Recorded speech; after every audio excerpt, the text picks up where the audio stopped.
Trend Zone is in the house, and we're going to dissect and digest week 8 and then head into week 9. It's the usual format. Cody, I'm going to start with you, sir. I want 3 things. Start with one that jumped off the page. Week 8 for you, sir. Let's see. Week 8 for me was that Falcons and Panthers game was pretty wild. Of course, I was watching the Cardinals and Vikings, but my laptop was on Red Zone. I got the tablet on our game, and it just kept cutting to this Falcons and Panthers game. They had crazy things like they took turns scoring the first 10 times. So it was just back and forth the whole time. Sweet. And it's a division game, so they didn't like each other. But also both teams mirrored each other on the day, which could be exciting for the Panthers, whom might be convinced that Matt Rule was the problem there. Or it could be damning for the division leading Falcons, who played to the level of a team who kind of has like an interim head coach and running back. I thought it was kind of neat that the two teams posted both 36 rush attempts for about 167 and 169 yards. I mean, this was just divisional rival football. If you're a fan of these two teams, obviously the Falcons are glad they won, but you enjoyed this one for sure. And then I can't leave out that this game got drunk in the final seconds. So they threw that 60-yard bomb to DJ Moore. He rips off his helmet. You get the penalty, and the kicker misses not only that kick, but the one in overtime too. That poor guy. And the Panthers are in the cellar, but they were inches away from leading the division just moments after firing their head coach. And to me, it's crazy. The Panthers have looked good without CMC, which is weird. So yeah, when that shit happens, the helmet, 2 missed field goals, then you start to think which former Vikings are on the team, and you have Xavier Woods and Pat Elflein, right? Yep. So they are responsible. Wes Johnson, what's your first item from week 8? Week 8. Let's go with the Packers free fall. We'll take it. They played a Bills team in Buffalo that is very strong at home, and they look like a team that's lost, was it 4 in a row now? 1, 2, 3, yeah. They're in a free fall. They get to go to Detroit this week. It's a game that they probably should win. But I don't know. I don't know. You had a lot of bonehead plays by some rookies on the defensive end for Green Bay too that really pushed the game from being somewhat competitive out to not nearly as competitive. And Buffalo looks good. Their defense looks like it can carry them when needed, whenever the offense isn't up to par, which is saying something. Von Miller's looking good. Matt Milano's all over the field. Mm-hmm. In numerous games that I've seen from them, he's just flying all over the field. So Buffalo is looking like the most complete team in football so far. Yeah, and Tre'Davious White just got activated as well. That guy's like top 3 corner in the league. Yep. It was weird about I got home in time to see most of it. Weird about the Bills-Packers game, Wes, is that was one of the few sporting events that the way that I foreshadowed it in my head, it went exactly the way that I thought. I thought the Bills would be clearly the better team. They'd jump out early. The Packers would look competent. It wouldn't be 41-0. And it was like, it just went at what my brain thought the whole week. Like, oh yeah, the Bills will win that pretty handily. Packers won't look like idiots, but they'll win. And it just went according to plan. And usually you have a script in your head and it gets all torn to shreds. Maybe that's just the way that the Vikings do it, but we shall see. Yes, the Packers are in trouble. Thankfully for their sake, the NFC isn't incredibly strong at the bottom of it. So if they rattle off their customary wins, they should be able to sniff a wild card seed, but they got to have the wins first. And they've lost 4 straight. Jason, Broncos won in London with a hellfire defense that continues to exist. So this is your chance. Give us your speech, sir. Oh man, I'll tell you what, man, I haven't felt this good since Super Bowl 50. God, it just felt weird, but I'll tell you, it got off to a grueling start. I don't think they got their first down until midway through the second quarter. And I'm just sitting there thinking to myself, well, you know how I was thinking, doom, gloom. And then though, and I mentioned this earlier, pre-show, our center gets hurt. Insert Graham Glasgow. Now, this guy's not a inept pass blocker or offensive lineman. He's actually on salary for 10, 11 million. They brought him in as a free agent a few years back. He's been always been a serviceable guy. He gets inserted in at center, and they put together 3 drives. Their first was a 98-yard drive, 3 total drives of 70+ yards or more, and 3 touchdowns. Is that a coincidence? I don't know. Could be, but I'm going to tell you something. We haven't seen that. We have just not seen that. And I don't believe in coincidences. I don't ever want to wish injury upon anybody, but and one would think once somebody's starting center goes out, they should probably get worse. It seemed to have the opposite effect here. So yeah, very pleased. I get to enjoy this win for another week and a half before the demise starts again. So let's just hope that they can carry something from it. And then obviously the trade, very big fan of the trade. I'm very pleased that we were able to get Chase Edmonds in on that deal. So yeah, I'm overall very, very, very content right now. Do you start side-eyeing the 7th seed and shit like that again? Is that how? Well, you got to be able to, right? I mean, much like, and I was, anything can happen. I'm actually kind of excited, really, because the second half of this season, they got one of the hardest remaining schedules. I'm actually excited to start playing some good contending teams. I think in a weird way, this could actually be good for this team.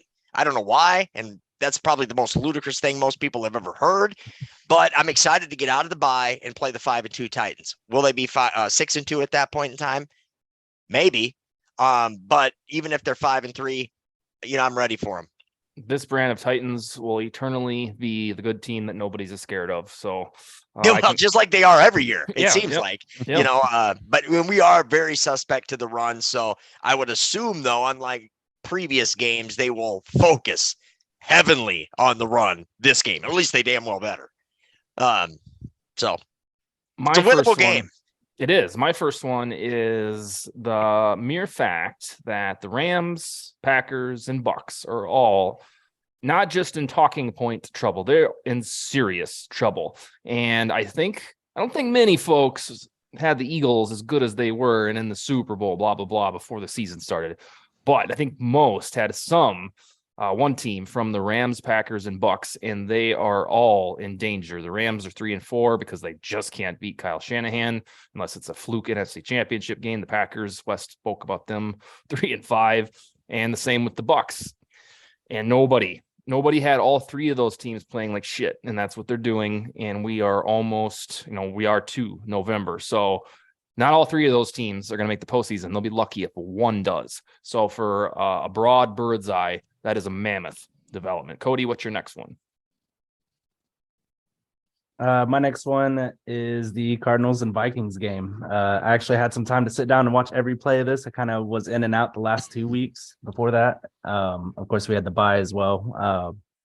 But my main takeaway from this game, there was a lot of exciting plays. We took away the ball a couple times. I never really felt like this was out of control, like obviously a lot of games did last year. So got a little bit of PTSD from that, especially when you're playing a team that we lost to in dramatic fashion last year.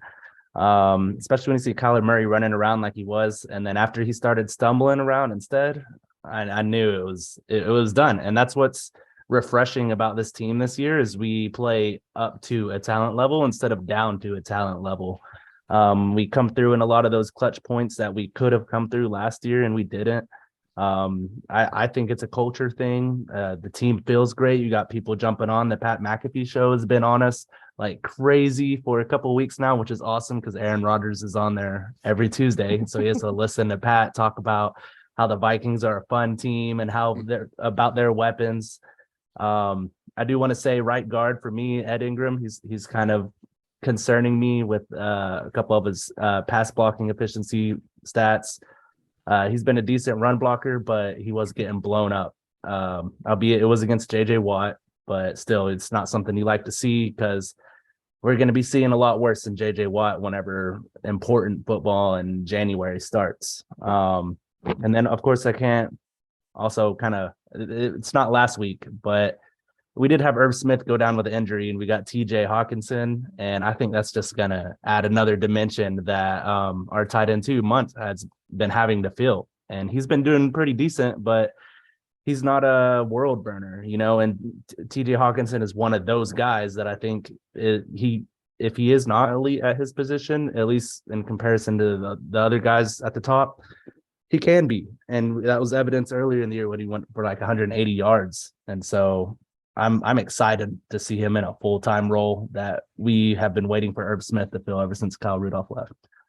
On Ed Ingram, the solace that you should have, maybe only solace or just the solace, is that previously at right guard, whether it was Dakota Dozier, Drew Samia, or Oli Udo, when they would have their troubles, it was never going to get better. That's who they were. That's what their resume said. They were ceilinged. With Ed Ingram, he has the excuse as a rookie, and in theory, as a second rounder, these are just the lumps. And this is kind of normal for a guard getting acclimated to the league, especially against JJ Watt. So I think if you have those concerns, it's a little bit different than yesteryear that nothing was going to change with Dakota Dozier in 2020. Ed Ingram can get better. That's what I'm banking on anyhow. Yeah, not to mention it usually wasn't just one position on the line we were worried about. It was usually multiple. So it was like no hope in sight. But I mean, everybody's been doing awesome. And I'm loving it. The media is actually, it seems like they're kind of favoring us this year when, years past, they're all dishing on Kirk and dishing on the Vikings. Now everybody's loving Kirk. He's all iced out with his chains and all that stuff. And I did want to ask, don't you all think it's weird how Aaron Rodgers goes on the Pat McAfee show every Tuesday? And I feel like it just undermines the team. Like he's all talking about how he talked to their general manager the day before, and he told them on the show live during that last hour of the trade deadline that they should expect something to get done or to be surprised. And they're just sitting there. I saw a couple of memes. It's like the Halloween kids, and they're looking in their bags, and you got the Vikings are like, I got a tight end, and the Lions are like, I got draft picks, and the Bears are like, I got a receiver, and the Packers are like, I got a rock. That's what it's like to be a Packers fan right now. Yeah, and the deal with Rodgers and that front office is that they can claim that they made nice, but they just don't really like each other, and they never did. I don't think that they ever will. Wes, what's your next one? I'll stay beating that Viking drum, beating that skull drum. I was at the game, as was Dustin. Really amazing environment.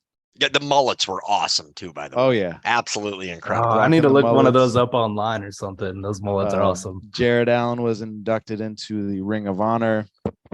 It was a revenge game for Patrick Peterson. He didn't really have the chance last year. Although he played, the Vikings couldn't escape with a victory, and so this one being a home game, I think he savored it a little bit more. He took it personally. Some of the not offhand comments the owner made, but ownership is alleged to have left fan emails talking shit about how Peterson lost a step, etc. Whether that was meant for motivation or what have you is neither here nor there. Peterson took it as disrespect, and he was fired up. The first interception they had on Murray, Peterson was twiddling his thumbs like he was playing a video game, and then he did the Baby Yoda pose. Like he was really in their face, talking trash all game long. I was loving every minute of it because I can see how he being drafted by the Cardinals, he putting his heart and soul into that organization, and then kind of being left hanging out to dry in a way could make him feel, and him being able to get that retribution on Sunday was amazing to see. Wes, outside of a playoff game or a Packers game, that's about as thunderous as it can be in there cover to cover. So you picked a very good game to attend. It was just consistent, loud, and it had the playoff feel. Every Vikings game has a playoff feel. It's very weird just because they're roller coaster thrillers. Jason, what's your next one? Has to be the Raiders game. Oh yeah. My goodness gracious. I'm just looking over these stats as we speak right now. And I'm as a lowly Broncos fan, I'm an expert at bad offense. This is putrid. This is absolutely awful. I haven't seen it. And again, I didn't really catch much of the game. I kind of flipped back and forth a little bit. I had to finally text my, I thought it'd be a great idea to play Hunter Renfrow in fantasy. Probably a bad idea, I know, Wes, but my season's in the wash already, so we're all good. The goal was to get as many Broncos off the team as possible. But God, didn't he used to be? Guy used to be good, right? Yeah. I mean, I'm looking at a league winner last year. That's right. Josh McDaniels got to him. That's right. I had to text my buddy he's a Raiders fan. He was at the game. I'm like, dude, as I'm checking my fantasy points, the lowly points, is Hunter Renfrow playing? Because he wasn't hurt. So I'm like, is he in the game? Yeah, he is. Just hasn't been targeted. But then I look, shit, Devontae Adams, 1 catch, 3 yards. Unbelievable. And Josh Jacobs on the ground, 10 rushes, 43 yards. Derek Carr, 101 yards passing. He had to have gotten hurt, right? Because Stidham's in there. Stidham. Did Derek Carr get hurt? No, they pulled him. What's crazy is they pulled him with 9, 10, 11 minutes left in the fourth quarter. They pull Carr, and they're only down 3 scores. They weren't doing anything all day, but you weren't losing 40-0. This was 21-0, and it was against Andy Dalton and the Saints. Give me a break, Josh McDaniels. That is just it, and it's just in the week prior. This is a team that put up 38 points. I've seen that offense put up 30-some against our defense. And it's they're more than capable. Somebody explain to me what happened. I think I know, not for the rest of the team, but just like Kirk Cousins, Derek Carr has those games about once a year where you're like, how did I think this guy was good? And I think that's what happened to him. Cousins has 1 per year, like clockwork, guaranteed.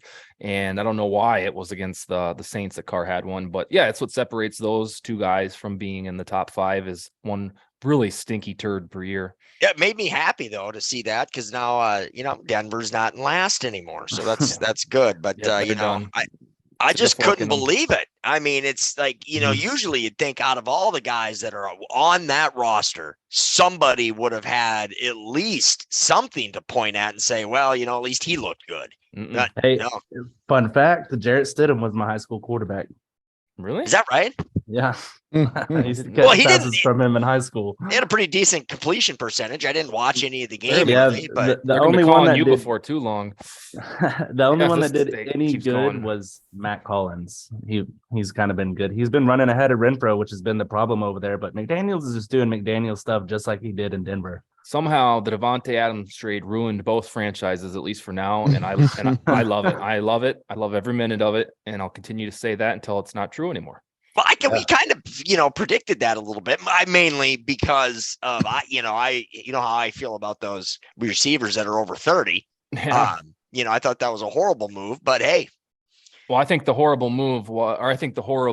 blowback is we thought the Raiders' ceiling, because they were in Murderer's Row, AFC West was probably about 7-10, 8-9. Maybe not ceiling, but our prediction was that. And now that's probably what they're striving toward because you can't really overcome 2-6 or whatever.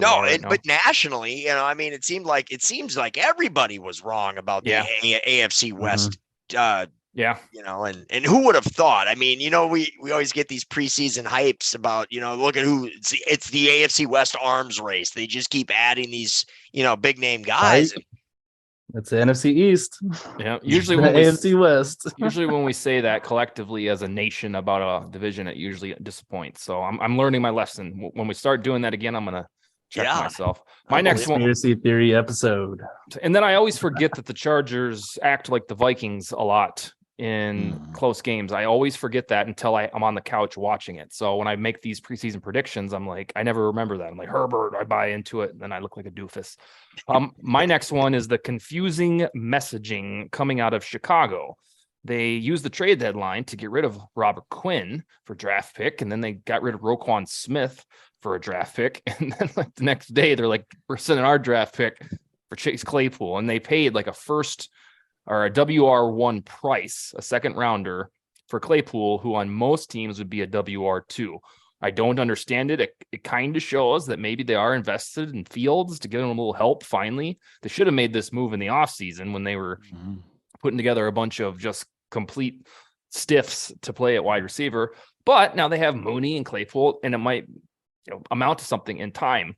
But why use the trade deadline to send a second rounder if you know you're doing some sort of rebuild, but then trade off Roquan Smith, who's not old at all, and Robert Quinn, who's usually your best pass rusher? So I don't understand it, but I haven't understand a lot of the shit they've done in the last 9 months. And I thank God every day that the Vikings didn't follow what I said and hire Ryan Poles.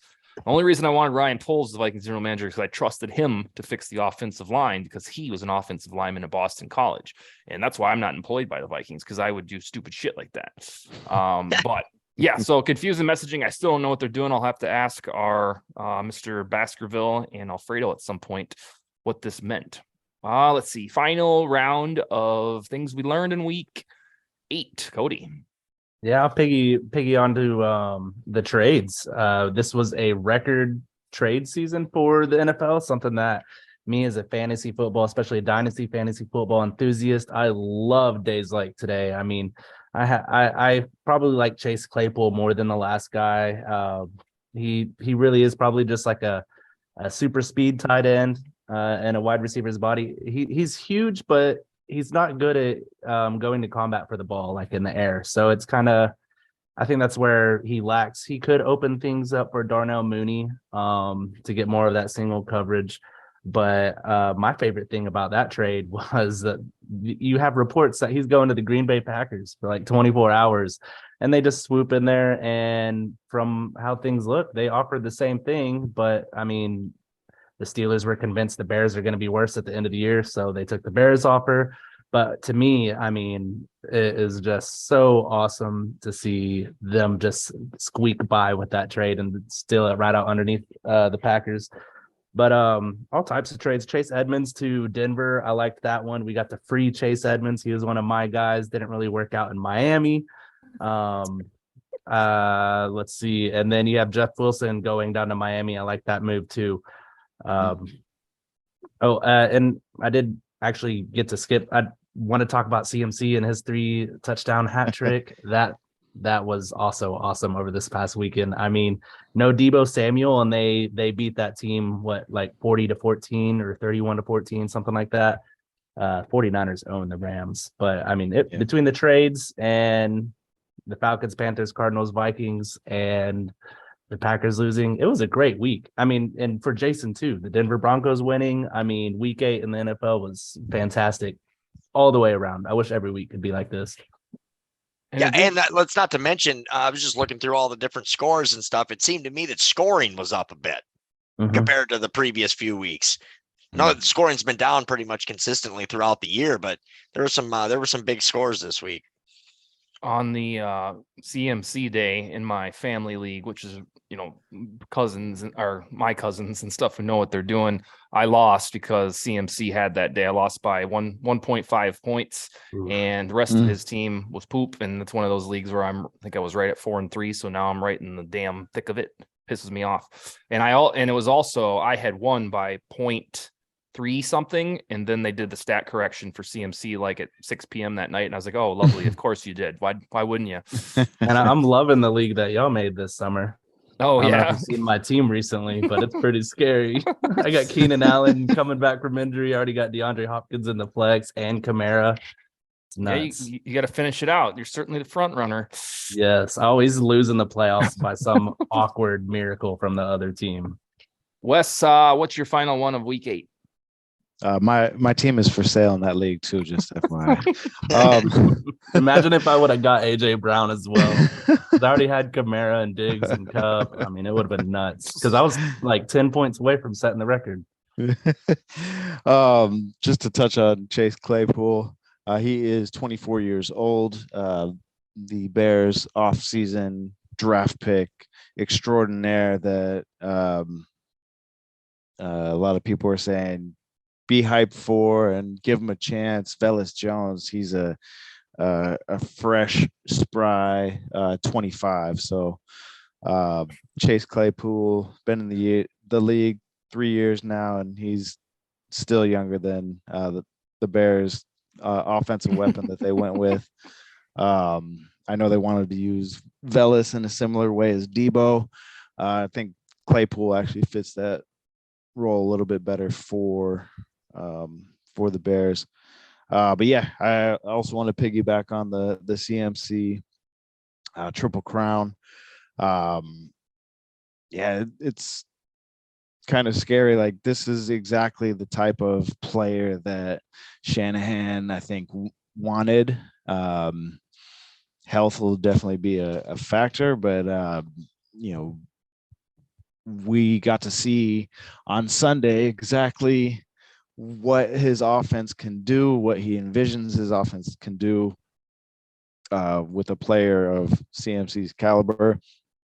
Once they add Debo back to the mix, it'll be just insane. This could be one of those trades that we look back and we're like, how did the league let this happen? Like, how did we let Tom Brady get Randy Moss? How did we let Shanahan get CMC? Like, that should not have happened. We screwed the league. Jason, what's your final one for the week? The final one, I got kind of two of them kind of have the same. The final game was the Bengals and the Browns. The Browns continue to just mystify me in a way, but I'm also going to go back to, and I don't know what I'm more shocked about, the Browns winning by freaking damn near 20 points or the Bengals. And I don't know if it's just Jamar Chase not being present that's hindering that or what exactly happened, but very impressed with the Browns. And I really, to be honest, have been all year, kind of like with the Seahawks. But going back to your first pick, Cody, with the Panthers, I'm looking at the PJ Walker has to have a lot to do with that down there. I was watching some film of him from this last weekend, and wow, he is impressive. Dating back to last week too, he had a really good game, really nice game. But I'm looking at both the Panthers, and albeit that they were in a loss, and the Browns in the victory. Boy, and you love to see it. You got Brissett, 17 for 22, almost 300 yards, 1 touchdown. You got a 100-yard rusher in Chubb with 2 touchdowns. You got a 100-yard receiver in Cooper with 1 touchdown, 131. That is awesome to see. That is just wonderful to see. And then you go to the Panthers, 317 yards from Walker, 118 yards rushing with 3 touchdowns for their back and Foreman, and then 152 passing yards for Moore. And then their second receiver has 87 yards. That's just awesome offense. I love seeing that. I love seeing it. It's perfect. Perfect. And it's going to take me into my first one of what I'm looking forward to the most with the Panthers playing the Bengals. Let's hear it. Well, I'm just interested to see. I think the Panthers can take them. Oh, okay. I see. I mean, I think that the Panthers have exactly what it takes to beat the Bengals at this point in time. And if that is the case, that brings the Bengals to 4-5. Yeah, the Panthers defense has been kind of sneaky in spurts. Like, they're not up there with everybody, but I don't think they're a bottom 10 defense. And they got good players like Brian Burns and Derek Brown. They got a couple good linebackers over there and some young corners. The Bengals, on the other hand, I feel like Joe Burrow's running for his life back there. There was this kind of meme coming out before the draft when they drafted Jamar Chase, and they were talking about drafting the guy that the Lions took, Penny Sewell, I think. Mm-hmm. Yeah. And the meme was, how do I describe this? Is basically, it doesn't matter if he can, it shows him throwing the ball down the field, except it's going to the receiver Oh, hold on. Okay, no, I botched this. Anyways, they're saying that they should have taken the offensive tackle instead, and that why are you going to take a receiver if Joe Burrow can't get the ball to the receiver? And last year, it seemed like it wasn't going to be a problem because Jamar Chase got the ball plenty and he crushed it last year. Well, fast forward to this year. A lot of those games, I've watched a few Bengals games this year, and I feel like he's always getting slammed down on the ground, getting knocked down, getting quarterback hits, all stuff like that, and not completing some of these passes. And, the Bengals might just be paying the piper this year on the offensive line. You neglect it for too long, it's going to come back and bite you. As it sucks for the Bengals, they've invested in it recently, but all those guys just keep getting hurt. So I'm with Jason on this one. I think the Panthers, who everybody thought that they would tank, they could make this one a close one too, and they could have just recently went 3-0 after firing their head coach, which is just nuts to me. How bad was Matt Rule? How much did those players want to quit? Yeah. Well, and then the Bengals too. Getting back to them for a second, they scoreless for the first 3 quarters of that game. And the Browns defense is not good. Like they're throwing the coordinator under the bus and changing out linebackers. They lost their green dot linebacker for the whole year, so they're putting in Deion Jones from the Falcons. JOC, their star linebacker, he's been out. I mean, that defense, you wouldn't even know that Myles Garrett was playing on it. Yeah, very concerning for the Bengals for sure. But again, though, if Panthers come in there and they can get that victory, and like I said, that 4-5 for the Bengals, and man, oofta. I mean, you wouldn't think, because you still have Higgins, you still have Boyd, both 2 serviceable receivers, and they each caught a touchdown pass, but it didn't come till the 4th quarter. So I guess you can credit that to what most Vikings fans would give Cousins, garbage time, right? Isn't that what that would be? I guess. Even though he didn't throw one at all last year, I think. Well, right. I mean. They still said it though. My final one of the week is the travesty of the Broncos having the league's #1 defense, but a 3-5 record. And it's not like they're deficient of talent on the offensive side of the ball. Every week I go through numbers, mainly for the Vikings purposes, but then I see everybody else's. So it's just kind of a Tuesday and Wednesday morning activity for me. And alas, the Broncos defense is atop all of the efficiency metrics. And that should be the ticket to what we all thought was going to be them contending for the AFC West. And perhaps with Jason's motivational speech, they will do so if they figure it out on offense, but they have everything they need on one side of the ball, and they're waiting for this area that was supposed to be a shoo-in with Russell Wilson to come join, because they've got one side of it in the bag. So, I mean, kudos to Hackett for having the defense ready, but you're an offense guy. Figure it the fuck out.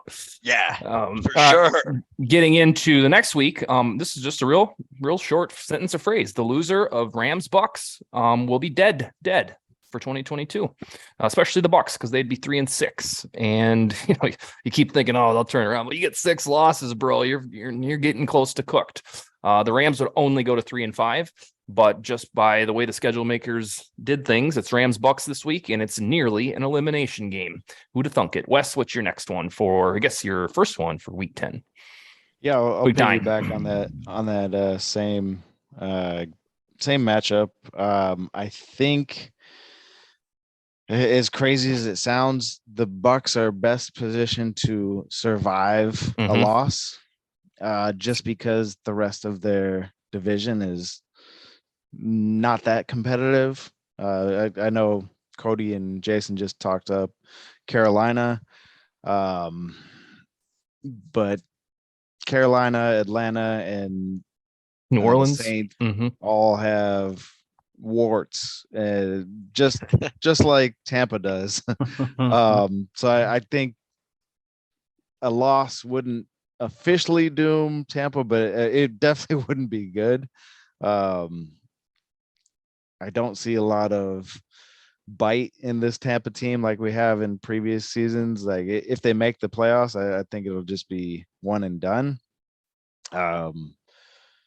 Whoever has that second seed will more than likely, actually, whoever comes out of the South is going to be the 4th seed. So that should be the matchup for the second seed, but it won't happen that way. So whoever that fifth team is in the NFC is going to have a kind of a layup game, more than likely. Probably the Cowboys. Yeah. The Rams, though, if they lose this one, I think it's a steeper hole for them to climb out of, especially with the way Seattle's been playing. They've been a surprise. I know heading into the season, I had Seattle penned as the worst team in football. So a lot of us did. Tells you what I know. Yeah, if the NFC playoffs started today, the Falcons would host the Cowboys, the Seahawks would host the Giants, and the Vikings, lovely, would host the 49ers. So that's how it's stacked up at the moment. Cody, what's your 2015 or what? Cody, what's your first week 9 item? So I was just hyping up the Panthers, and y'all know I like to hype up my teams with warts. So let me tell you about these 2-6 Jaguars taking on these Raiders. It is ETN season, my favorite non-Viking in the NFL. ETN's 356 Doesn't that change every week? No, it's definitely ETN. I've been Okay. on ETN all year. All right. No, his 356 rushing yards are the most in a back's first 3 starts in Jacksonville history, which is, they do have a short history, but it's a good company with Fred Taylor and Maurice Jones-Drew.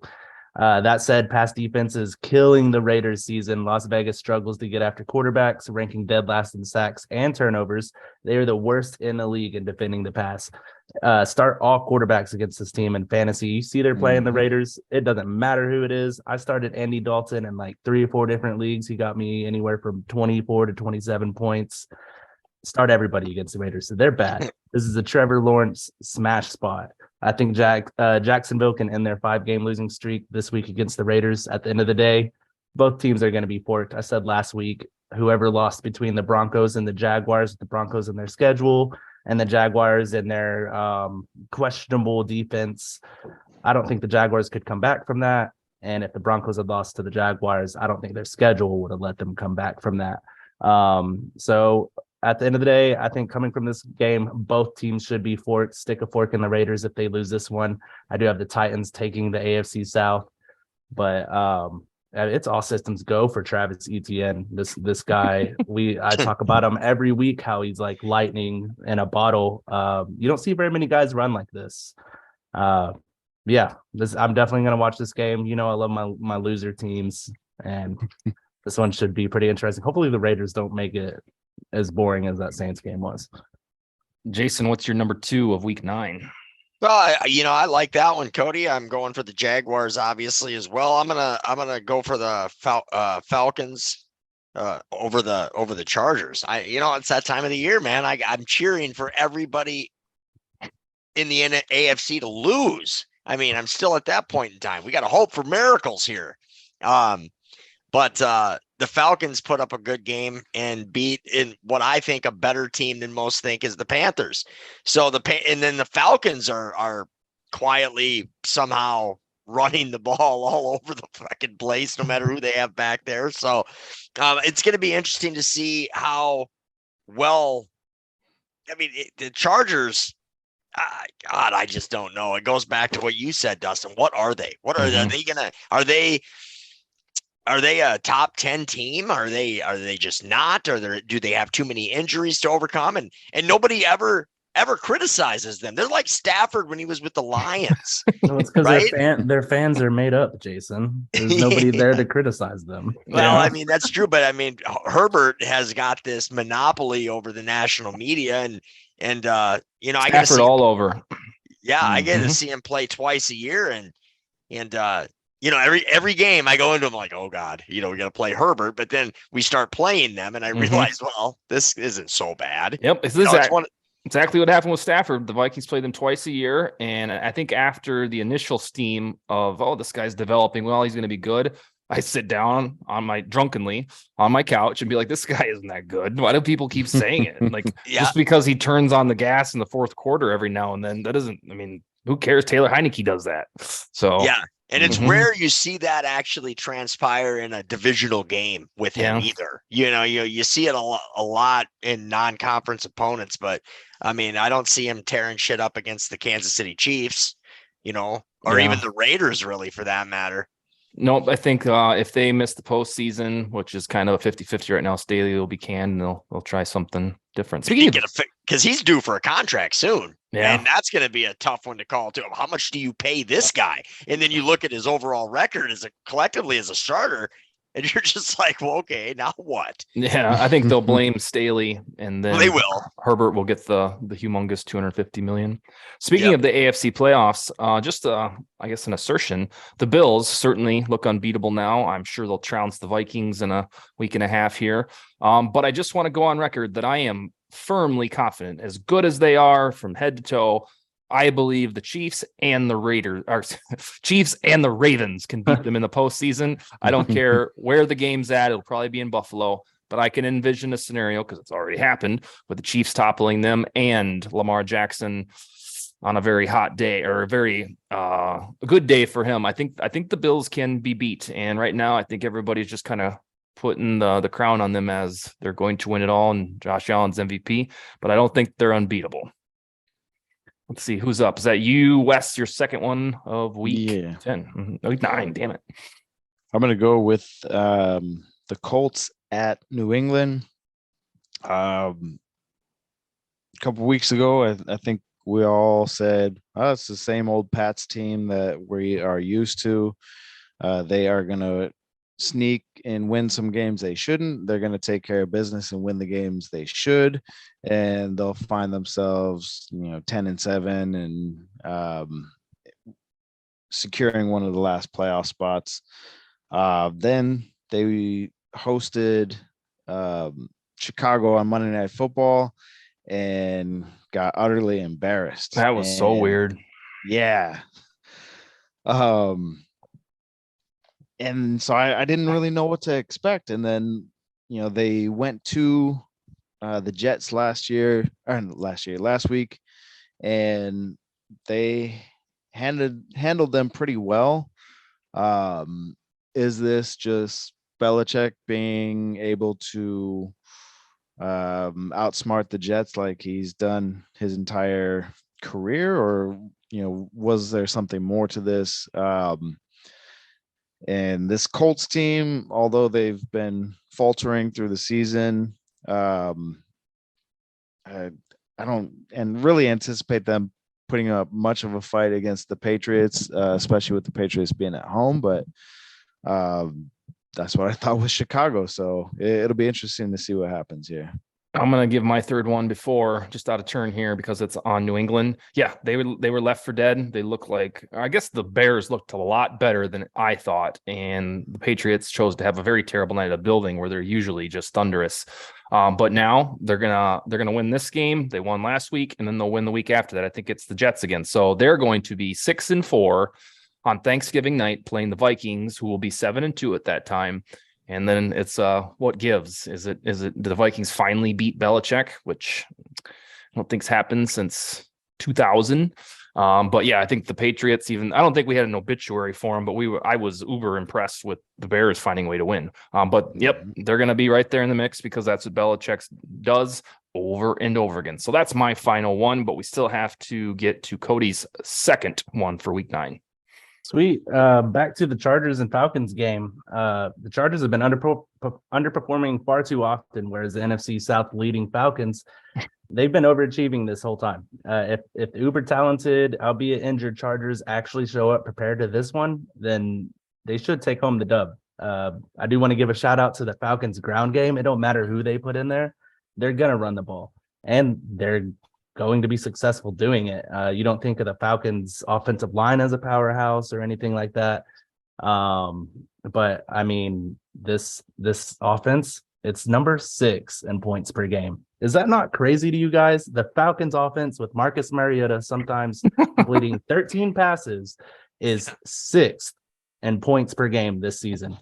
Like I said, they love to run the ball. Their rushing offense is 3rd in attempts, 5th in yards, and 8th in touchdowns, despite missing Cordero Patterson since week 4. Speaking of Cordero Patterson, I'm betting his Benjamin Button career arc continues. This guy was averaging 5.9 yards per carry and over 80 yards a game. He was crushing it before he went out. And then you got the Chargers set up for failure in this one. Their run game is stalled this year, leading Herbert and company to lead the league in pass attempts. They cannot run the ball worth a damn. This has led to their demise on defense because they're among the league leaders in minutes spent on the field. That's Atlanta's type of ball game. They want to wear out the defense. They want to keep tossing in these other running backs and just keep slamming them up the middle. That's going to be the Achilles heel to the Chargers in this game. If they can't stop that Atlanta run game, then Chargers should be looking to underperform again and lose to yet another underdog. I mean, remember, this team got spanked by the Jaguars in week 2. So, I mean, the Chargers have been doing this all year. I don't have faith in the Chargers. I think, like y'all were talking about with Justin Herbert earlier, this guy's he's gonna get paid, but he's gonna have a Matthew Stafford type career arc to where it's like, what have you done to get paid besides look like a prototype NFL quarterback? I mean, it would be so Chargers to pay them. What is this, Phillip Rivers all over again? I mean, they're just gonna maybe sneak into the playoffs here and there eventually. I mean, you have to with Derwin James and Khalil Mack and Joey Bosa, but Jason, you want to talk about a cursed franchise? Yeah, I'd be the Chargers. You're right. You're absolutely right. Because they're not even like the Lions to where we expect the Lions to be good. I mean, bad. The Chargers, it's like, man, they don't have any weak spots. And then a third of their team's on IR, and it's like week 3 in the NFL. Every year. I mean, I remember Sean Merriman. It was like, man, nobody can stop Sean Merriman. Boom, his knees blow up. He's done. Yeah, I mean, you stack that team too with all the talent that they have, and they've been afforded the luxury to be able to do that with Herbert being on his rookie deal. And then so you assume, right? You put that team with any quarterback, really, you should assume that it's a playoff team, as long as the quarterback is reasonably serviceable. Yeah. But then you got a guy like Herbert, who everybody expects to just be this world beater, and already crowning him as this crown jewel. And this is what they got. I mean, they're mediocre at best. Yep. They have been injury riddled, but I think they're just Vikings West for their snake bitten tendencies. And I feel like every time I watch them and they play so many nail biting games since 2020, it's the Vikings, then Chargers in 1-score games, or games decided by a 1-score margin. So I'll never forget them losing to the Browns after the Browns hadn't won in like 2 years. I was like, of course it's the Chargers. Who else would lose to the Browns? Wes, are we on your last one or second to last one of week 9? Last one. Okay. All right. Jason, did I get your second to last one? yes. Okay. So All right, I'd be on my last. We're on last round. Wes, go ahead.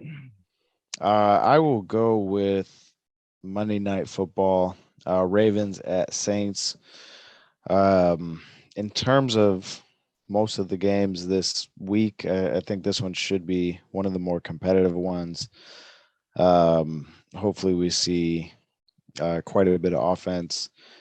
And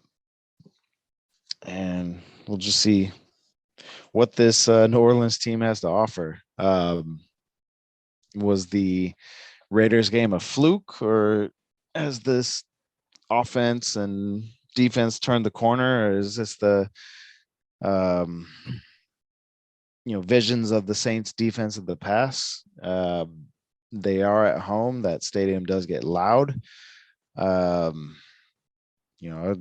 see what happens.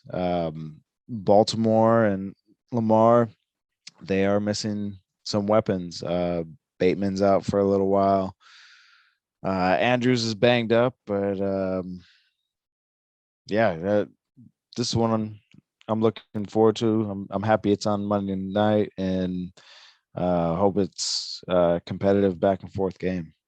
When I look at them, the Saints, it seems to me, and I know it's not really an option, they should just embrace where they're at. I don't think that their roster is talented enough, nor is their coaching staff good enough to either get Winston or Dalton to the promised land. So I think if they could just embrace this top, I think they still have, maybe they don't. Do they not have their top pick? Oh, I was going to say they traded it. Keep their top pick Philly to get one of the 4 big quarterbacks. But my theory, maybe that's probably in the back of their mind. But yeah, it seems like they need to go try to find the next Breeze, which they won't, but they can die trying, because Winston and Dalton is just going to be the same shit every year, 10-7 ceiling at best. And No, they got lucky for having almost 20 years worth of Breeze. Mhm. One Super Bowl. That's fraudulent. One fraudulent Super Bowl. Tainted ass Super Bowl. All right, Mhm. Jason, what's your final one of the week? final one's Sunday night football with the Titans and the Chiefs. On paper, should be a great game. Couple of 5-2 teams, division leaders going at it.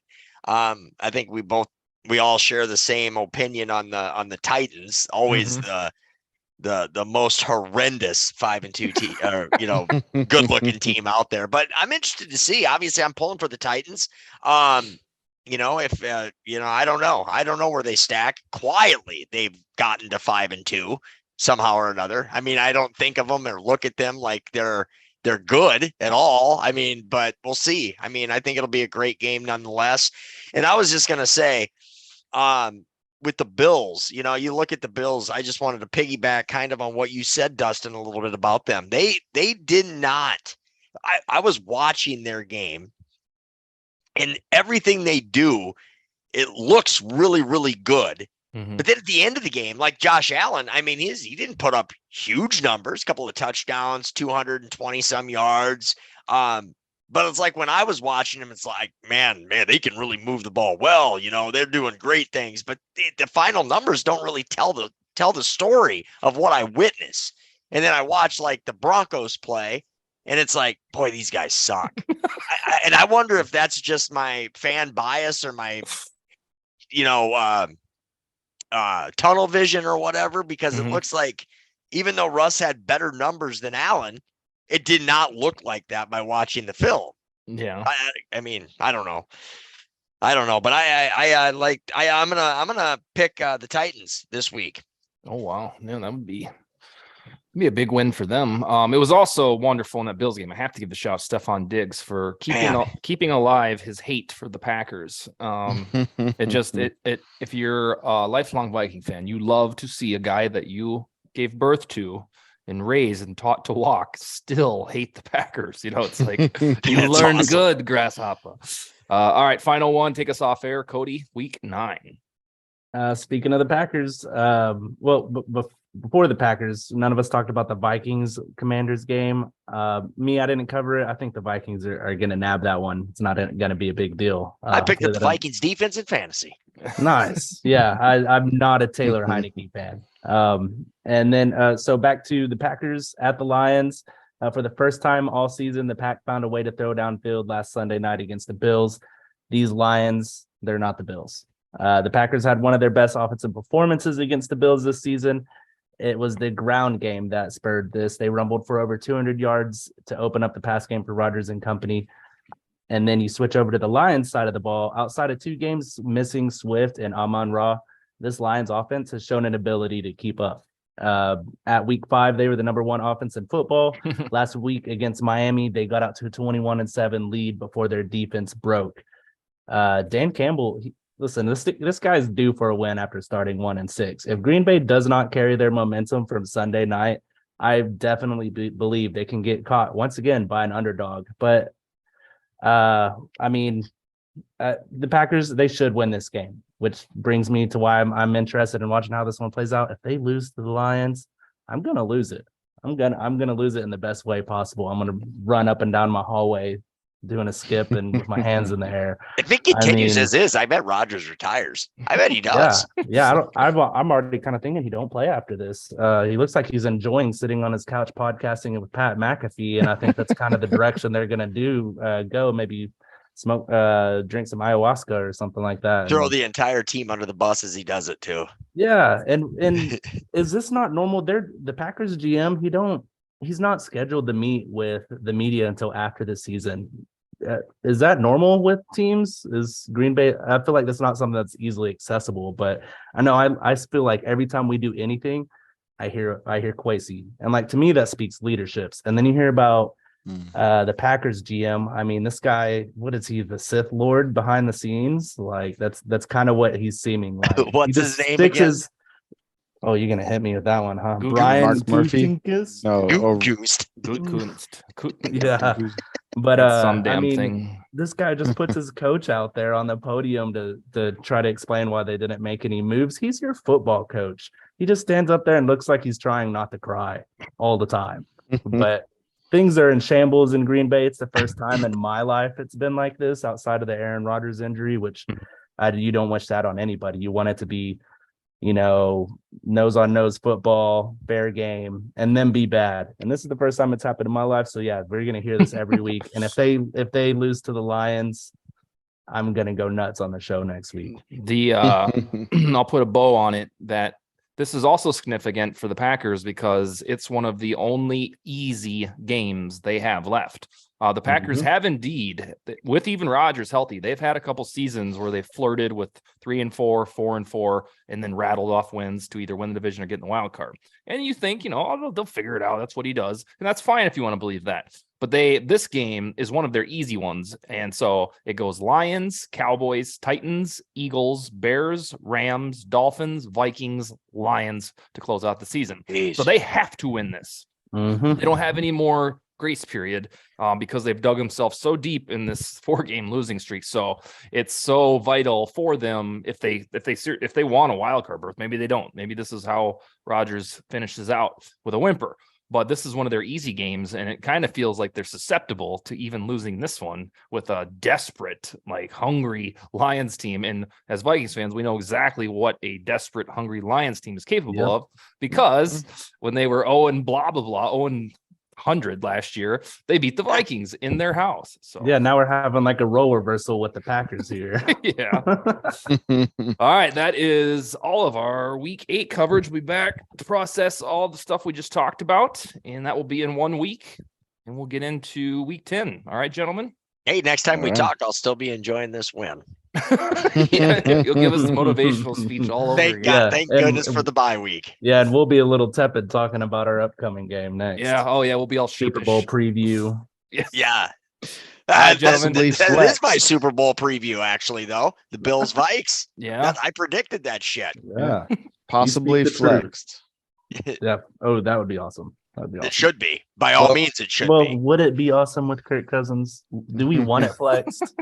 He's got to learn sometime. This year, yeah, you do. And he needs to show up in his chains in the van. Yeah, let's play the Super Bowl at noon this year. How about that? All right, gentlemen, have a good night. Good night.